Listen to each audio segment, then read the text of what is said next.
My husband insisted I give his mother my wedding ring because she deserves it more. When I refused, he scoffed, "A wife can be replaced, but a mother can't." The next morning, I left the ring on the table, along with signed divorce papers. Hours later, he called me screaming, "Wait, you took what with you?" I met Mark in Seattle. I was 29, working as a nurse at Harborview Medical Center. He was 32, a software engineer. We were introduced at a mutual friend's barbecue. He had this easy charm, always knowing the right thing to say. After a year of dating, he proposed with a sapphire ring. It wasn't extravagant, but it was perfect. He said it reminded him of my eyes. We had a small wedding at Discovery Park. Close friends and family attended. His mother, Susan, was there. She was polite but distant. There was always this feeling that she didn't think I was good enough for her son. 6 months into our marriage, during dinner, Mark said, "Mom mentioned she always loved your ring. She thinks it would look beautiful on her finger." I laughed, thinking he was joking.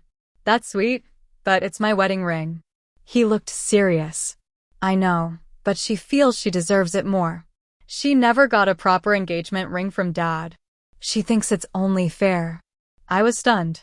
"Mark, this ring symbolizes our commitment. It's not just a piece of jewelry." He shrugged. "A wife can be replaced, but a mother can't." I felt like the air had been knocked out of me.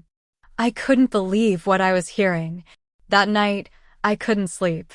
I kept replaying his words over and over. The next morning, I made my decision. I took off the ring, placed it on the kitchen table, and next to it, I left the signed divorce papers. I packed a small bag and left. A few hours later, my phone rang. It was Mark screaming, "Wait, you took what with you?" I hung up. I didn't owe him any explanations. I moved in with my sister in Portland. She was supportive and helped me through the emotional turmoil. I filed for divorce, and the proceedings were swift. Mark tried to contact me multiple times, but I ignored his calls and messages. A few months later, I heard from a mutual friend that Susan had been showing off my ring to her friends, claiming it was a gift from her son. I felt a pang of anger, but also relief. I was free from that toxic environment. It's been a year since I left. I'm now working at a clinic in Portland and have started dating again. I've learned to value myself and not settle for less than I deserve. Looking back, I realized that the ring was just a symbol. What mattered was the respect and love behind it. When that was gone, the ring lost its meaning. I'm grateful for the experience, as painful as it was. It taught me to stand up for myself and to never let anyone make me feel less than I am. Sometimes, the most valuable lessons come from the most painful experiences. I may have lost a ring, but I gained self-respect and freedom. And that's worth more than any gemstone. After I left and filed for divorce, I thought things would get quiet. I really did. But 2 weeks after I moved in with my sister, I got a letter from a lawyer. Mark was contesting the divorce. He said I abandoned the marriage and that I stole community property. That property? A photo album, a blender, and a pair of hiking boots that I bought with my money. He also asked for the ring back. Yes, the same ring I left on the damn kitchen table. I laughed so hard I nearly cried. But it didn't feel funny. It felt cruel.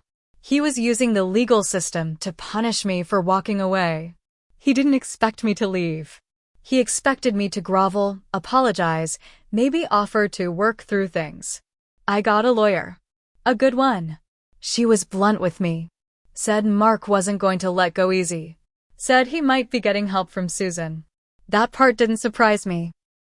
Then my sister started getting strange calls.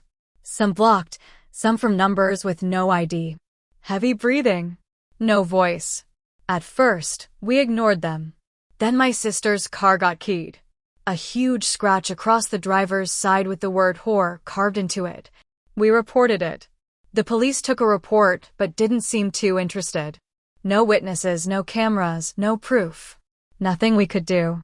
That same week, Someone sent a group email to my job's HR department accusing me of stealing drugs from the clinic. A full-on investigation followed. I got suspended for 2 weeks while they looked into it. Luckily, the cameras cleared me. They found nothing because there was nothing to find. But the damage was done. People whispered, looked at me differently. I knew it was Mark. Or maybe Susan. Or both. Meanwhile, the divorce dragged. He refused to sign anything. He demanded half of everything, even the stuff I had before I met him. He wanted alimony, claiming I ruined his emotional well-being. He even brought up that I yelled at him once when I had the flu and he didn't bring me any soup. My lawyer said not to worry, but I was worried. Not because I thought he'd win, but because I couldn't believe how far he was willing to go. Then came the day I got served. A new lawsuit. Susan was suing me for emotional distress and theft of sentimental property. She wanted the ring. Again. The same damn ring she already had. She said it was a family heirloom. Said I took it without permission. That I emotionally manipulated her son into giving it to me under false pretenses. I wanted to scream. My lawyer filed a countersuit.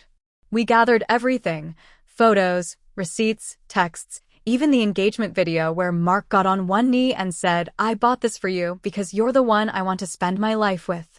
There was no way she could say it was hers. But it didn't stop them. They kept pushing, calling my work, posting vague threats online, making fake accounts to harass me and my sister. It felt like I was living in a nightmare that wouldn't end.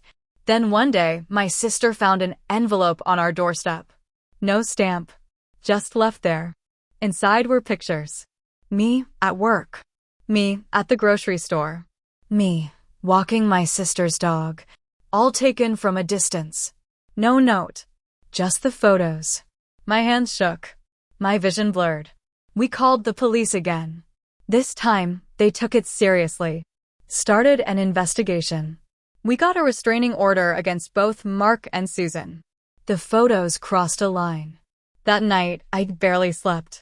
Every noise made me jump. Every shadow looked like someone watching. My sister stayed up with me, holding a baseball bat. I knew then this wasn't just about a ring anymore. It was about control. It was about Mark needing to win. About Susan needing to reclaim her family. About punishing me for daring to walk away. And the worst part? I had a feeling it was just getting started.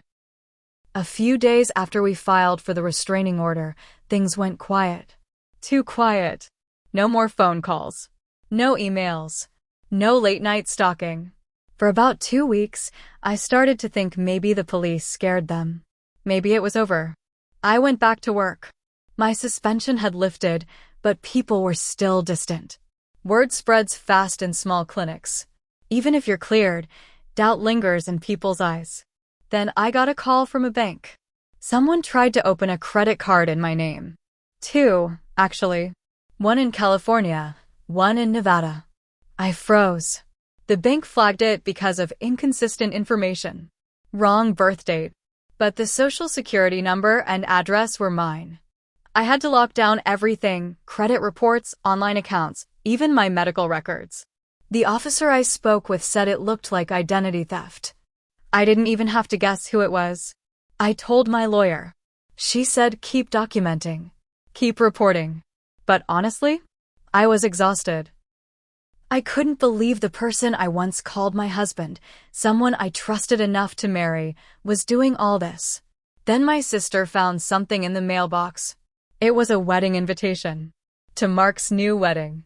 A destination wedding in Arizona. To some woman named Bailey. The kicker? The date was 3 months away, exactly 1 year from the day I left him. It didn't make sense. Our divorce wasn't even finalized. He was still dragging it out in court. I showed the invitation to my lawyer. She made a face I'll never forget. He's playing a game, she said. Or he's covering something up. 2 days later, I got a call from a woman crying.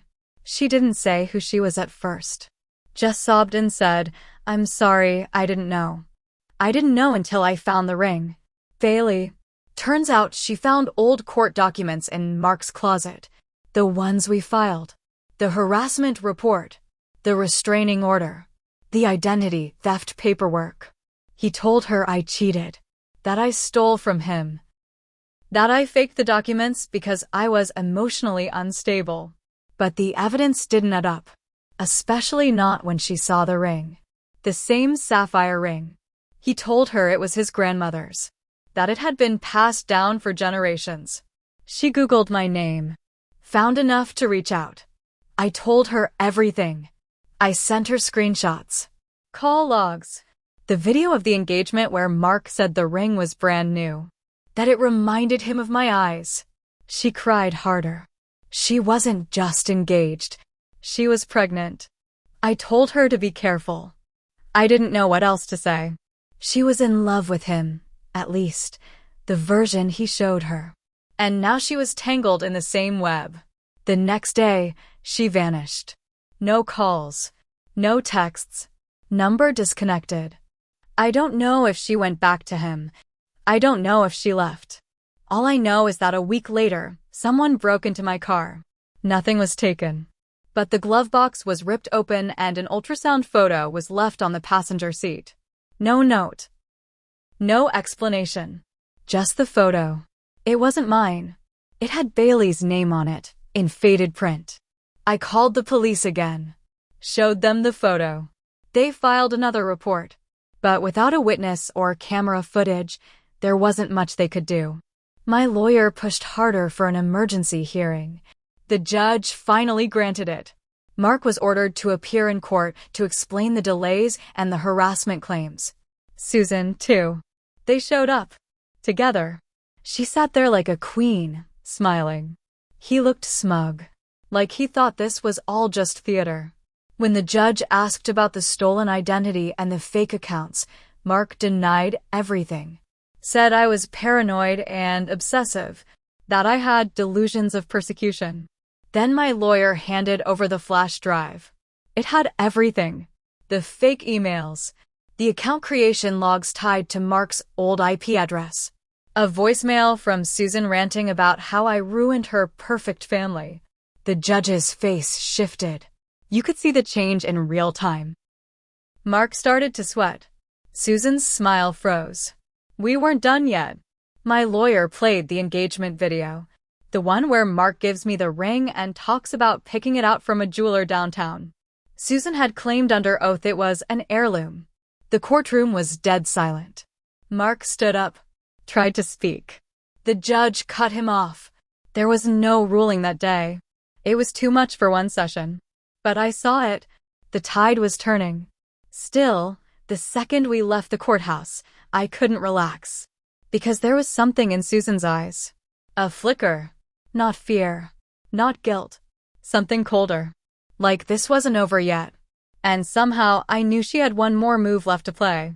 After court that day, I stayed with a friend for the weekend. I didn't tell anyone where I was going. I turned off my phone. I just needed to breathe. When I got back to my sister's place Sunday night, the door was cracked open. We always locked the door. I froze. My sister wasn't home. She had gone to visit our aunt out of town. I stepped in slow, heart racing. Everything looked normal except the living room. The couch cushions were ripped open. A photo frame shattered on the floor. In the middle of the room sat the sapphire ring. The same one I left on the kitchen table the day I left Mark. I didn't touch it. I called the police. Again. They showed up, took pictures, asked the usual questions. I told them about the restraining order, about the lawsuit, about the hearing. They said they'd do a report, maybe check for fingerprints. But unless someone saw them enter, they couldn't do much. That was the moment I snapped. I was done being scared. Done being polite. Done being silent. I posted everything online. The whole story. From the dinner where he asked for my ring to the stolen ultrasound photo. I included screenshots, documents, photos. I didn't hide names. I used first and last names. I attached the court hearing dates, the restraining orders, the lawsuit filings.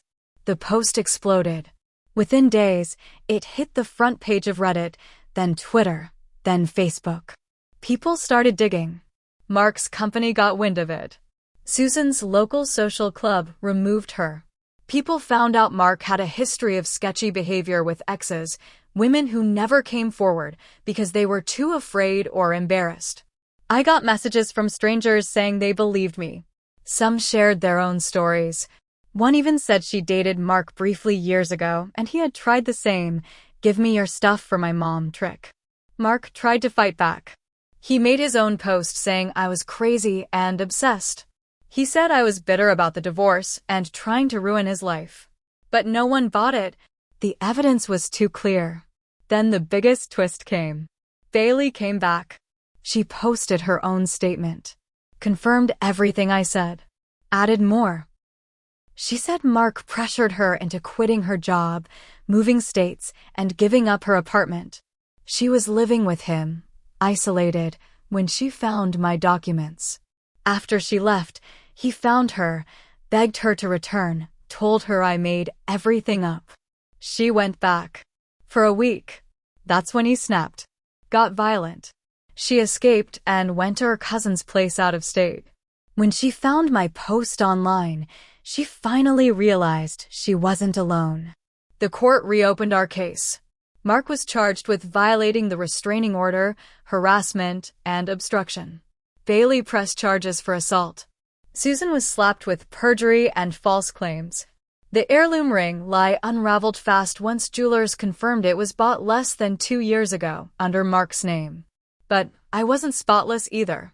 During discovery, my lawyer found out I hadn't declared an old joint account when we filed. It had less than $1,000, but it gave Mark's side something to bite. He claimed I tried to hide assets. Technically, he was right. I forgot about the account, but legally, that didn't matter. I was fined. Not huge, but it stuck. People online pointed it out too. See? She's not innocent either. I didn't argue. I owned it. I messed up. But that didn't excuse the hell Mark and Susan put me through. In the end, the court finalized everything. Mark lost the house, lost his job, lost custody of the dog he once swore he didn't want but later claimed was emotional support. Susan was banned from contacting me or my family. The judge said he had never seen such calculated cruelty from a mother-son duo. Bailey moved back to her home state. She kept the baby. We still talk sometimes. She sends me updates. We're not best friends, but we're survivors of the same storm. As for me, I kept the ring. Not to wear it. Not to remember love, but to remember what I survived. I had it melted down and turned into a necklace. A simple bar with no stones. Just metal. Hard. Cold. Unbreakable. Like me now.